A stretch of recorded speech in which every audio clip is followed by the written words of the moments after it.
Hi friends, welcome to nice creations. It's me ഷമറാശി.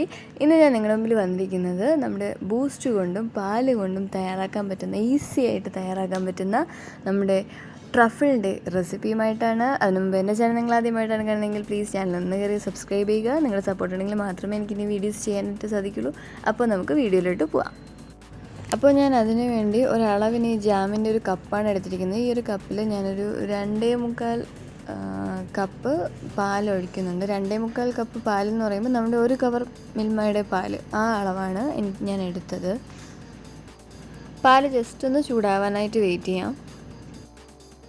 ചൂടായ പാലിൽ ഈ ഒരു അളവിന് പഞ്ചസാരയുള്ള അളവെന്ന് പറയുമ്പോൾ ഞാൻ ഈ ജാമിൽ ഒരു 1/4 കപ്പ്, ആ ഒരു ജാമിൻ്റെ ആ ഒരു കപ്പിൽ 1/4 കപ്പ് പഞ്ചസാരയാണ് ഇതിൽ ആഡ് ചെയ്തിരിക്കുന്നത്.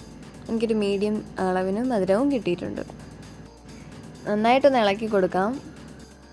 അത് കഴിഞ്ഞ് നമുക്ക് ആവശ്യത്തിന് ബൂസ്റ്റ് ചേർത്ത് കൊടുക്കാം. ഞാനൊരു 3-4 സ്പൂണ് ബൂസ്റ്റ് ചേർത്തിട്ടുണ്ട്. എന്നിട്ട് നന്നായിട്ട് ഇളക്കണം. നന്നായിട്ട് ഇളക്കണമെന്ന് വെച്ചാൽ നന്നായിട്ട് കുറുകി വന്ന് അത് അടിയിൽ ഒട്ടാണ്ട് ആ ഒരു സ്റ്റേജ് വരെ നമ്മളിത് ഇളക്കണം. ഒരു മീഡിയം ഫ്ലെയിമേ വെക്കാനും പാടുള്ളൂ. കാരണം അടിയിൽ പിടിക്കാനും പാടില്ല, കൈവിട്ട് ഇളക്കാതിരിക്കാനും പാടില്ല. അങ്ങനെ കുറേ കാര്യങ്ങളുണ്ട്. ഞാനൊരു അരമണിക്കൂർ ഒരു മീഡിയം ഫ്ലെയിമിലിട്ട് ഇത് തിളപ്പിച്ചിട്ടുണ്ടാവും. തിളപ്പിച്ച് വറ്റിക്കുകയാണ് ചെയ്തത്. തിളപ്പിച്ചാണ് അത് ആ ഒരു പരുവത്തിന് എത്തിയത്. അരമണിക്കൂർ എനിക്ക് വേണ്ടി വന്നു. ഇപ്പം ഏകദേശം നന്നായിട്ട് കുറുകി വന്നിട്ടുണ്ട്. ഇനി എപ്പോഴും അതിൻ്റെ സൈഡൊക്കെ ഒന്ന് ഇളക്കി കൊടുക്കണം. കാരണം സൈഡ് വക്കിലൊക്കെ അത് ഒട്ടിപ്പിടിക്കാൻ നല്ല ചാൻസ് ഉണ്ട്. നല്ലതുപോലെ ഒന്ന് ഇളക്കി കൊടുക്കണം. ഇപ്പോൾ നന്നായിട്ട് കുറുകി വന്നിട്ടുണ്ട്. ഇനി നമ്മൾ ചെയ്യാനുള്ളതെന്ന് പറഞ്ഞാൽ നന്നായിട്ട് തന്നെ വീണ്ടും വറ്റിച്ചെടുത്ത് അത് അടിയിൽ ഈ പാനിൽ ഒട്ടാണ്ട് നല്ല ഒരു മഷിപ്പരുവോ, എന്താ പറയുക, ഒരു കാന്തം പോലെ ഒട്ടുന്ന പരുവം, ആ ഒരു പരുവം വരെ നമ്മളിതിനെ ഇളക്കിയെടുക്കണം.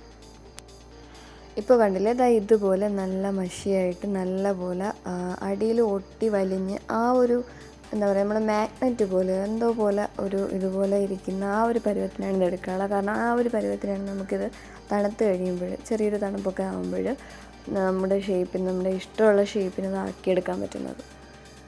പാനിൽ നിന്ന് ഇളകി വരുന്നൊരു പരുവായി. ഇനി നമുക്കിതിനെ ഒരു പാത്രത്തിലോട്ട് മാറ്റാം.